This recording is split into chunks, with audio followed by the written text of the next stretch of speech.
කතාව වෙනවා business Los වෙලා කියලා. ඇත්තද කුරුල්ලේ කතාව? good morning miss. මට අලුත් ජොබ් එකක් හම්බුණානේ. ගෑනුන්ගේ බෑග් අදින්න. ප්‍රොමෝෂන්. දැනෙtti? මිස්. මේ මොකද සෙනුලි මේ? මට ડોක්ටර් කිව්වා බර උස්සන්නයි මහන්සි වෙන්න එපා කියලා. ඇයි ඒ? ඇයි? ඔයා දන්නේ නැද්ද? මම ප්‍රෙග්නන්ට්. ප්‍රෙග්නන්ට්? කෝ බලමු. මොනවද බලන්නේ? නෑ ඉතින් ඔයා ප්‍රෙග්නන්ට් කිව්ව හින්දා. එහෙම දෙයක් වෙන්නේ නෑනේ. මෝඩයෝ. මගේ බබා ඉන්නේ බඩ ඇතුලේ. බඩ උඩ එල්ලගෙන නෑ මම. ඔයා නිකන් ඇක් කරන්නේ බබා හම්බ වෙන්න ඔන්න මෙන්න වගේනේ. මම වැඩ කරන්නේ මගේ ડોක්ටර් කියපු විදිහට. අනේ ඔයාගේ කවුද ડોක්ටර්? මට තාසය හම්බ වෙන්න. මගේ මුකුත් අහගන්න එපා.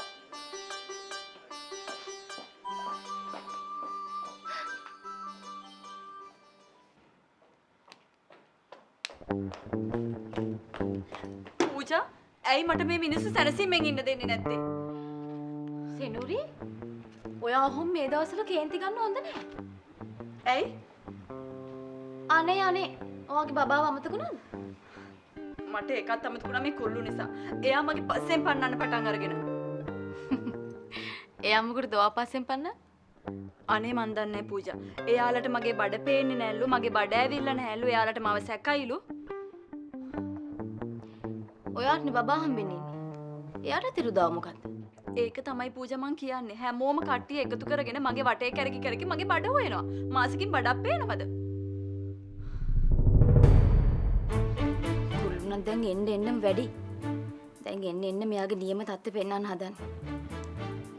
ප්ලීස් පූජා මොනා හරි කරන්න. මේ තත්ත්වයේ ඉද්දිවත් මගේ පස්සෙන් පන්නන එක නවත්තන්න කියන්න ප්ලීස්. ඉන්නකෝ මං එයාට කතා කරා. පූජා ඔයා කොහෙද යන්නේ? කුරුල්ලව හම්බ වෙලා යත් එක්ක කතා කරා. අනේ පූජා එහෙනම් මට පොඩි උදව්වක් කරනවද? මොකද්ද? මට මේ මාසේ සැලරි එක හම්බුනේත් නෑ තාම. පොඩි ප්‍රශ්න වගේක් තිබුණා. මං කතා කරන්න. නෑ මං හිතන්නේ මට විතරයි දීලා නැත්තේ. අනිත් හැමෝටම දීලා තියෙන්නේ. what? ඔයාගේ සැලරි එක විතරක් කොහොමද නොදෙන්නේ? ඒක තමයි මටත් තේරෙන්නේ නැත්තේ. කුරුළු කැමති නෑ මං රාජ්‍යව මැරි කරනවට. රාජ්‍ය නෙමෙයි ඔයා කවුරු මැරි කරත් මෙතනට සැලරි එක නොදෙන එක අදාළ නැහැනේ.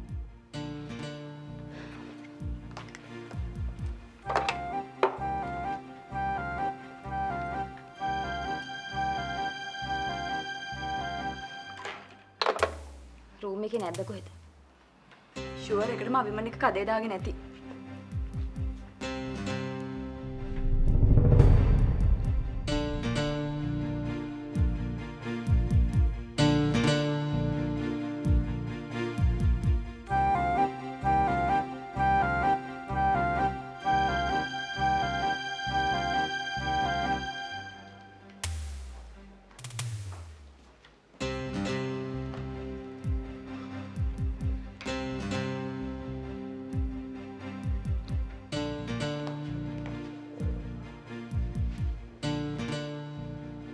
ඔයා මොනවද මෙතන කරන්නේ?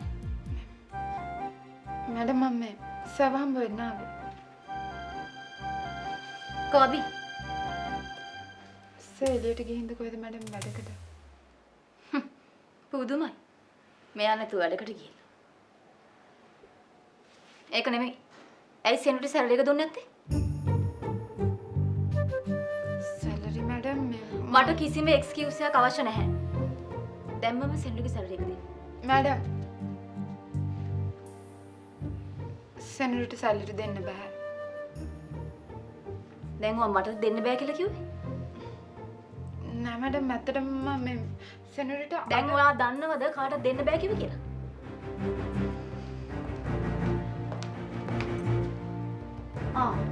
අභි හො දැන් හරි නිදහස්නේ. ඔක්කොම වැඩ ටික ඇසිස්ටන්ට් පාර දීලා ඔයා නිදහසේ ඇවිදින්න. දැන් මොකක්ද ඔයාගේ ප්‍රශ්නේ? කරුණා කරලා මෙයාට කියලා දෙන්න මම මේ කම්පැනි එකේ කවුද කියලා. මට බෑ මෙයාත් එක්ක වැඩ කරන්න. නිකන් විහිළු සපයන්න එපා පූජා. හා? මොකද මෙයා දන්නේ නැද්ද ඔයා කවුද කියලා? ඔයා දන්නවද? මෙයා සෙන්රිට විතරක් සැලරි එක දීලා නැහැ. සෙන්ඩ්‍රිගේ සැලරි එක විතරක් හෝල්ඩ් කරන් ඉන්නවා. ඇයි යා මෙහෙම කරන්නේ? ඔයා දන්නවනේ සෙන්ඩ්‍රිට මේ දවස්වල කොච්චර සල්ලි තිබ්බත් මදි කියලා. ඉතින් ඔක මගෙන් අහන්නේ. එහා පැත්තේ ඉන්නේ කුරුළු. කුරුළුගෙන් මහන්නකෝ. අනිත් එක ඉතින් සැරි දුන්නේ නැති මොකක් හරි හේතුවක් නිසා වෙන්නේ නැති. මෙයාගේ මොනව අහන්නද? මං කියන්න මොකද්ද උනේ කියලා. මෙයා සෙන්ඩ්‍රිත් එක්ක ඉරිසියයි. ඒකයි මෙයා සෙන්ඩ්‍රිට සැලරි දෙන්නේ නැත්තේ. මැඩම් මේක බොරුවක් මැඩම්. තාම කිසිම කෙනෙක්ට සැලරි ඉෂුව කරලා නැහැ. දැන් මෙයා කියන්නේ සෙන්ඩ්‍රි මට බොරු කිව්වා කියලා. පූජා හොඳටම දන්නවනේ සෙන්ඩ්‍රි කියන්නේ කවුද කියලා. අනිත් එක ඉතින් සැරි දුන්නේ නැත්තේ දෙන්න බැරි නිසා. මොකද හේතුවක් තියෙන නිසා. ඇයි දෙන්න බැරි? පූජා දෙන්න බැරි දෙන්න. පූජා තාම කාටවත් සැරි සීලා නැහැ පූජා. මයික් මන් බලයක සෙටල් කරන්න. ඕකේ.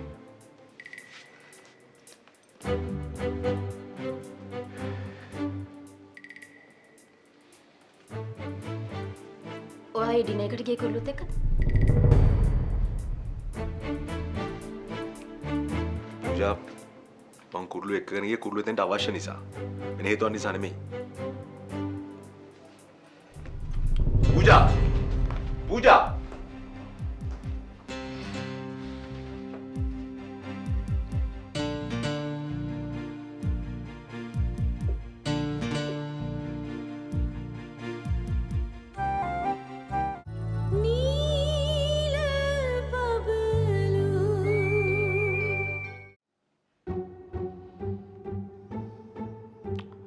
බේරුණා කියලා හිතාගනි.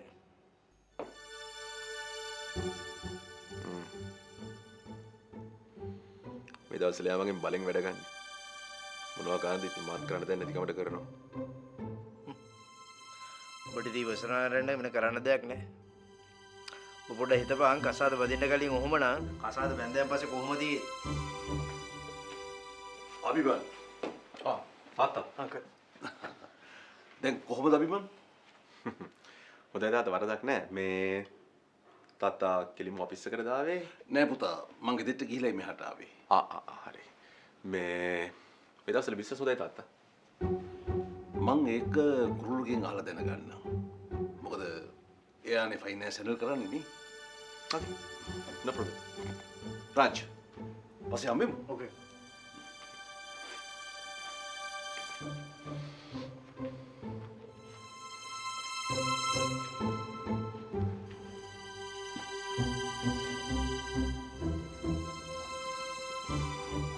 මොකද බං අංකල් හදිසියෙම කඩාපැත්තේ.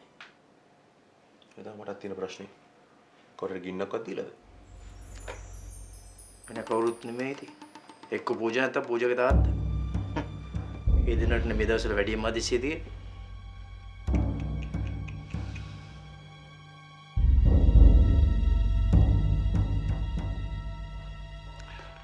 දැන් කොහොමද වැඩ කටයුතු?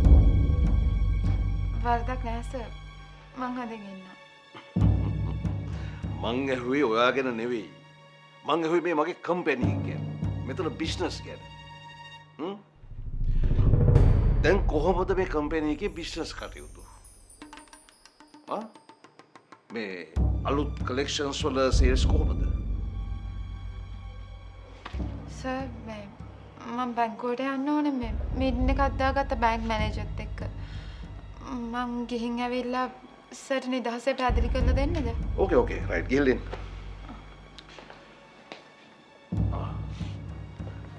කුරුළු මේ කොදන්නේ? සර් මම බැංක් එකට යනවා. හරි පුතා. එයාව බැංකුවට යවලා ඔයා මට කියන්න දැන් මෙතන අලුත් බිස්නස් කටයුතු කොහොමද කියලා. ඔය තාත්තේ. good boy. මොකද මං හිතනවා දැන් ඕගොල්ලන්ට සල්ලි වලින් අඩුපාඩුවක් නැති හින්දා බිස්නස් කටයුතු බොහොම හොඳින් කරගෙන යනවා ඇති කියලා. ඔව් තාත්තේ මේ වෙපාර කලෙක්ෂන් එකත් හොඳයි. සේල්ස් උත් වරදක් නැහැ හොඳට යනවා. මට එච්චරයි යෝනේ අභිපන්. ඇත්තෙම ඔයා මෙහෙම කතා කරනකොට මට ඇතිවෙන සන්තෝෂේ කොච්චරක්ද කියලා නිම කරන්න බැරි තරම්. එතකොට මේ කුරුළු ඇයි බැංක් මැනේජර් හම්බෙන්න ගියේ? තාත්තේ මේ මේ කුරුළු මැනේජර් මීට් වෙන්න කියලා ගියේ මේ අර අපේ මේ ස්ටේට්ස්මන්ට්ස් එක චෙක් කරගන්න කියලා. මොකද මේ කවුන්සිල් පොඩි රේකක් තියෙනවා කෝ ඒකයි. පුතා මේ ඔයා සැහැල්ලුවෙන් වගේ කතා කළාට මෙතන මේ බිස්නස් හොඳයි කියලා කිව්වට ඔයාගේ මූණේ කිසිම සතුටක් පේන්නේ නැහෙනි. ඒ පුතා මොකද ප්‍රශ්නයක්ද? නෑ තාත්තා එහෙම දෙයක් නෑ. You know about stress no? පොඩි ස්ට්‍රෙස් එකක්. ඇයි නෑ තාත්තා ඉතින් මේ දවස්වල පොඩ්ඩක් කම්පිටිෂන් එකත් වැඩි ඒක නිසා. පුතා කම්පිටිෂන් එක වැඩි උනායි කියලා නිකන් අනවශ්‍ය පරිදි වීදම් කරන්න හදන්න එපා. හරි? තීන දෙයින් වැඩේ කරනවා මිසක් ඕනෑවට වඩා රිස්ක් එකක් ගන්න හොඳ නැහැ. ඒක තේරුණානේ? හරි. ඕකේ. මං පූජාට කතා කරන්න ඕනේ.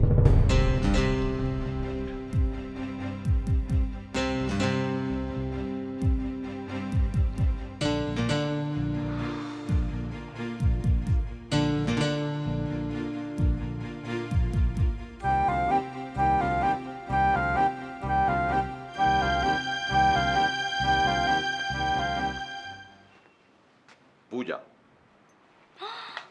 අංකල් කවදායි? මේ ආපු ගමන්මයි. ගෙදර ගියා බැගේජ් එක තිබ්බා කෙලිම මෙහාට ආවා. වාඩි වෙන්න අංකල්. හොඳයි. මං අංකල්ට කෝල් කරන්න මම හිටියේ. ඇයි දුව? මොකද ප්‍රශ්නයක්ද? නෑ නෑ අංකල්. මේ දවස්වල අපේ බිස්නස් හොඳයි. සේල්ස් ගොඩක් වැඩි වෙලා. ඩෙරික්ගේ කලෙක්ෂන් ගැන හැමෝම කතා වෙනවා. ඔන්න බලන්නකෝ. අපේ කලෙක්ෂන් යුරෝපියන් මැගසින් වලත් පළ වෙයි. අහන්නත් සතුටුයි දුව.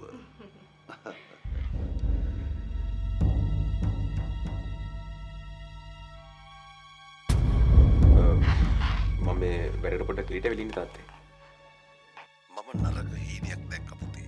ඒකයි බය වෙච්ච පාර කතා කළේ. ඔයාට කරදරයක් නැහැ නේද? නෑ තාත්තේ. එහෙම මොකද අවුලක් නෑ. මං හිතනවා පුතා දැන් ඔයාලට මේ සල්ලි වලින් කිසි අඩුපාඩුවක් නැති හින්දා බිස්නස් කටයුතු බොහොම හොඳින් කරගෙන යනවා ඇති කියලා. ඔව් තාත්තේ මේ ව්‍යාපාර කලෙක්ෂන් එකත් හොඳයි. සේල්ස් උත් වරදක් නෑ හොඳට යනවා. මට එච්චරයි ඕනේ අභිපන්. ඇත්තෙම ඔයා මෙහෙම කතා කරනකොට මට ඇතිවෙන සන්තෝෂේ කොච්චරක්ද කියලා නිම කරන්න බැරි තරම්.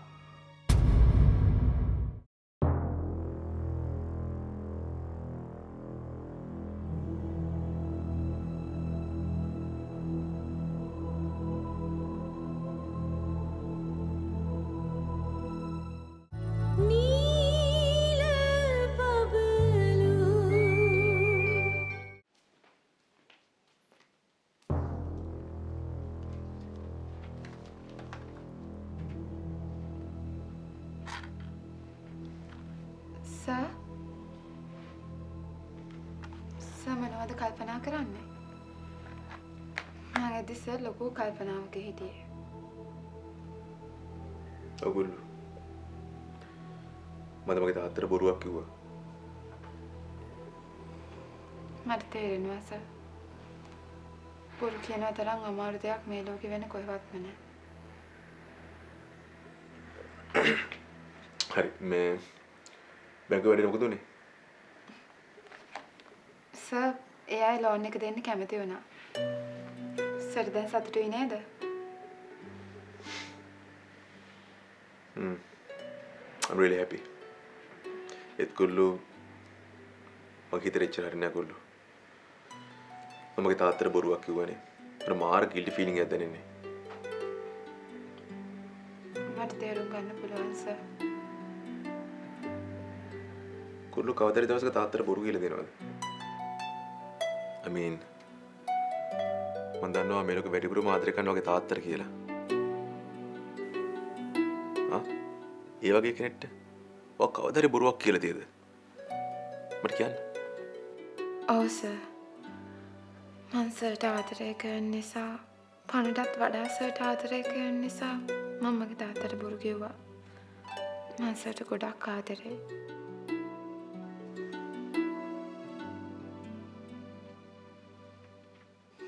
කොල්ල මොන කල්පනා කරන්නේ?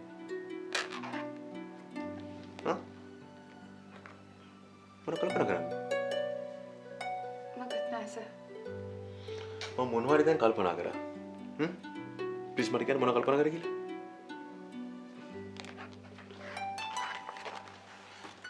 කුරුලු.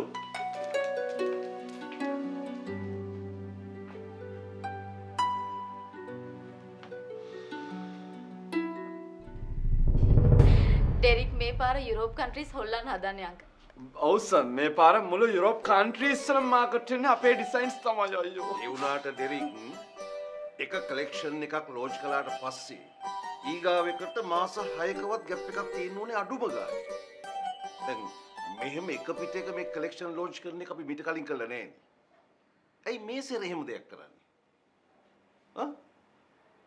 දැන් කවුද මේවට ඇප්‍රූවල් එක දුන්නේ? මෙහෙම කළාම ඒක අපේ බිස්නස් එකට හොඳ බං. මේ අබි බබා සර්ට සම්පූර්ණ විස්තරම කියලා නෑ වගේ. ඩෙරික් ඇයෝ අභිගේ දේවල් වලට ඇඟිලි ගහන්නේ? අංකල් ගිහිල්ලා අභිවන්ගෙන් විස්තරය අහන්නකෝ. එයා කියයි ඇයි එහෙම කරේ කියලා. හරි. මම දැන් එළියට යනවා. ඒ ගිහිල්ලා ඇවිල්ලා අපි ඔක්කොම ගිහිල්ලා අභිමන් එක්ක මේ ගැන කතා කරන්න ඕනේ. බයි ඩෙරික්. බයි සර්.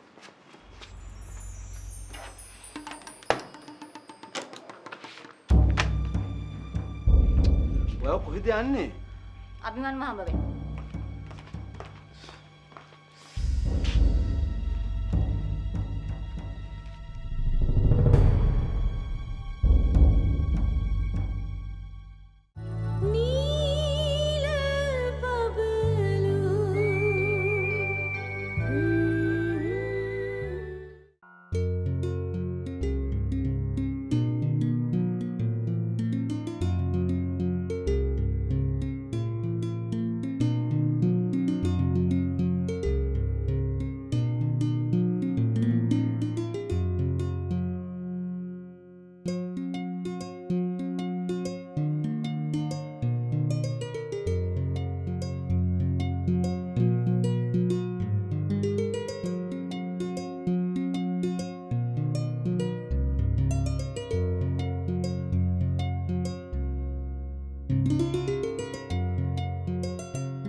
සුබද්‍රාන්ටි දැනුවත්ව හෝ නොදැනුවත්ව හැප්පෙන්න වැරදි කෙනා එක්ක.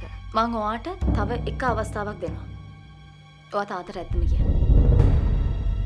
මං චන්ද්‍රාදිත්‍ය අංකල් ළඟ වැඩට යනවා.